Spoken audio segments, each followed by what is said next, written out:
Lomas Brown is joining us today because we got some questions about the offensive line and just the Lions overall in general. Hey, Lomas, how you doing, buddy? I'm great, fellas. How y'all doing? Joique, what up, my brother? Big Low, what's up? It's always good to see you, my guy. Now, so Lomas is the epitome. Lomas is the epitome of work hard now during his playing days and live the rest of your life a champion. That's the definition of Lomas. That's the epitome right here. I like that. I like that, Joique. Well, we love having your voice as a part of the Lions and, just getting your insight. And I know you do your podcast as well.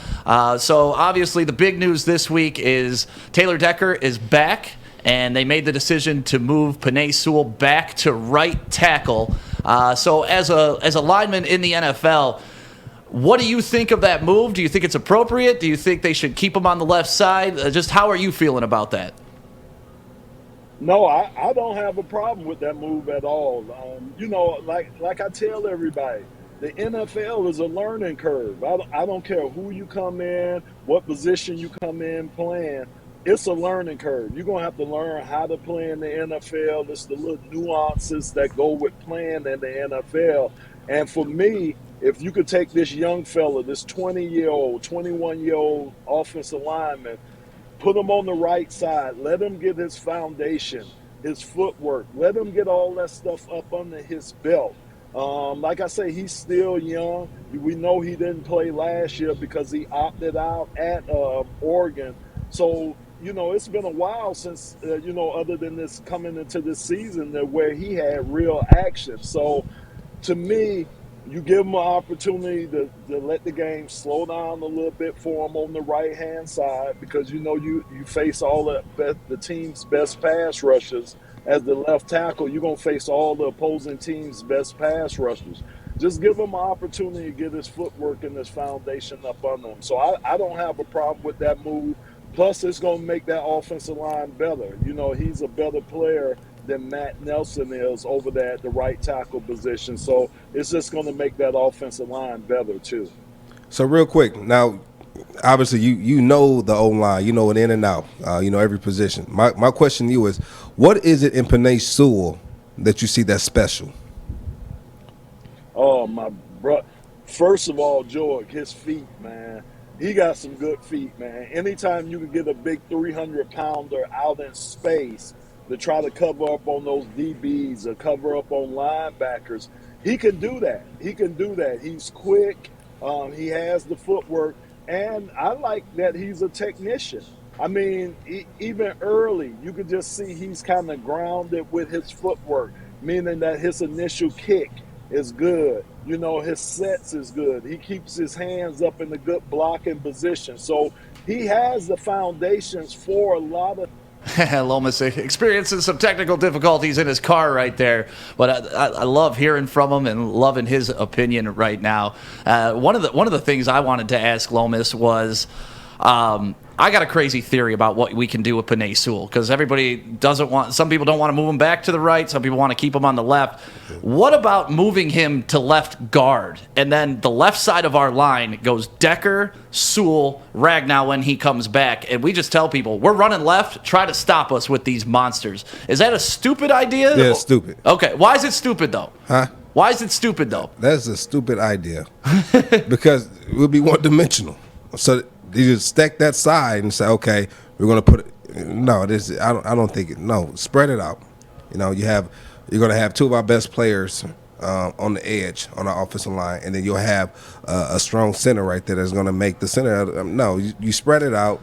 And but the argument is, if we move him to the right side, everything he's been doing his whole life, he's going to have to switch, right? You step back with your left foot, you punch with your right. Now you got to step back with your right and punch with your left. So it's a different his position, muscle memory is going to be different if you move him to the right. You know what it is? Like Lomas said, this is a learning curve. You want to weigh in on that a little bit, Lomas?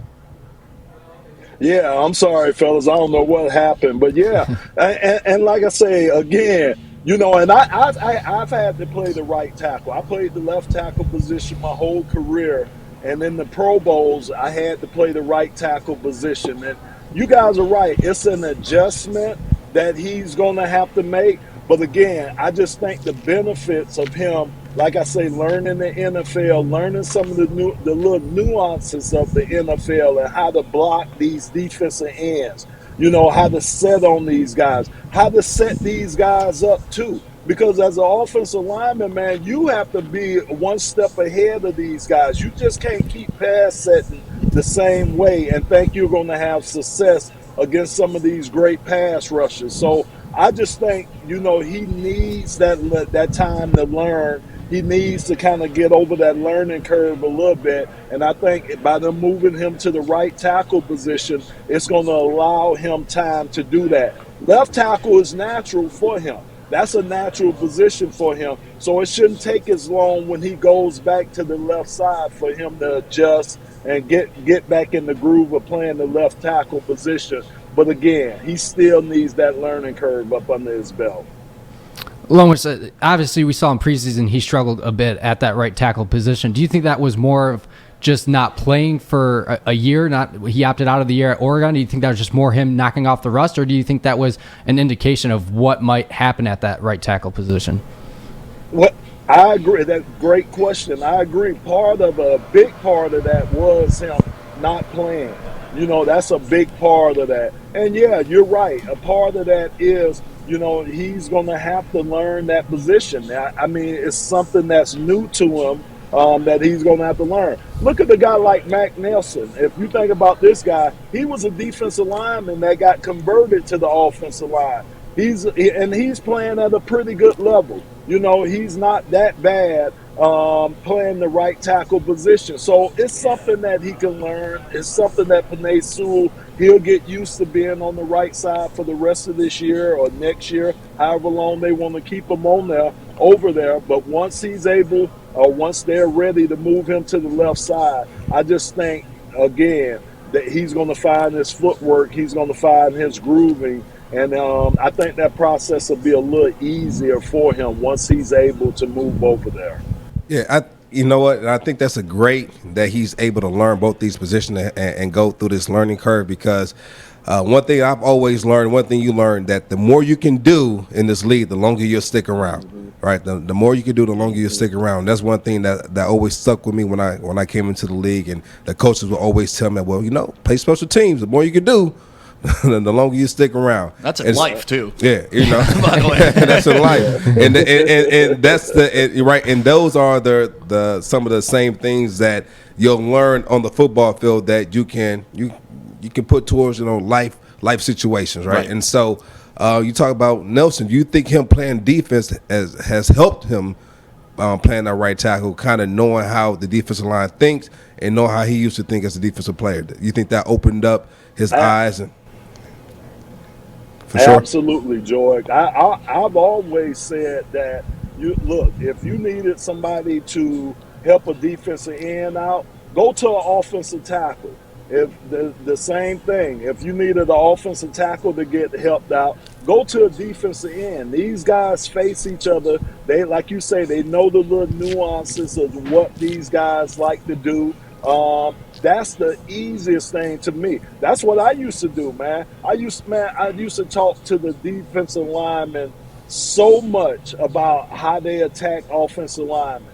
What are some of the things you look to do against an offensive lineman? How do you get this guy off balance? You know, just some of the things that'll help you be successful against these guys.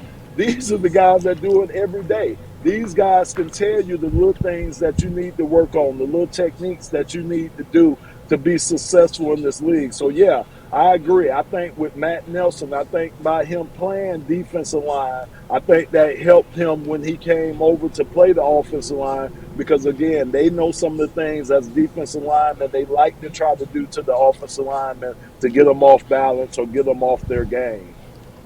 All right, Lomas, I got a very serious question for you. You were a part of the 91 playoff win team here in Detroit, our last playoff win and our only playoff win since the 50s. What was that like? Honestly, what was the vibe of the Silverdome in the city? Because, you know, Nick Leach is a young guy. He doesn't even know what it's like to witness that. I was very young when it happened, but I still at least got to watch you guys win a playoff game. What will the city be like when the Lions get to that level again and actually win? Oh my God, man. That's funny you say that, man, because I'm telling you, man, they used to tell us all the time in the locker room, if you guys ever won and you guys ever got to the Super Bowl, you would own the state of Michigan, not just the city of Detroit. You would own the whole state of Michigan because this is a blue collar town. Right. That's what it's all about here. Yeah. Hard-working people, people that put the time in. That's what Detroit represents. And as the football team, that's what we tried to represent back in the 90s. We wanted to be a tough, hard-nosed team that played every game to the end. And I'm telling you, the fans appreciate that. They really do, man. We got some of the best fans in the National Football League. And I say that because I see it. Going out doing radio now and getting the opportunity to go to all these different venues where the Lions travel to, man, Lion fans are there in droves. Lion fans show up at the away game. We just haven't given them anything to cheer about, but they're going to be there. They're going to support you. And just think, man, these are fans that don't live here in the state. True. Just think, like you say, if we had success here and won here, oh my God, man, you have people coming international.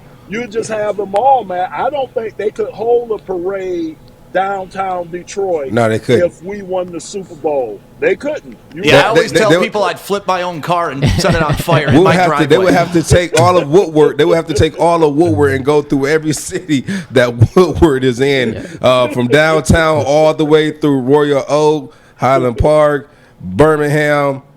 Fern. They have to take it all the way down. Pontiac. Pontiac. They had to go all the way down, but.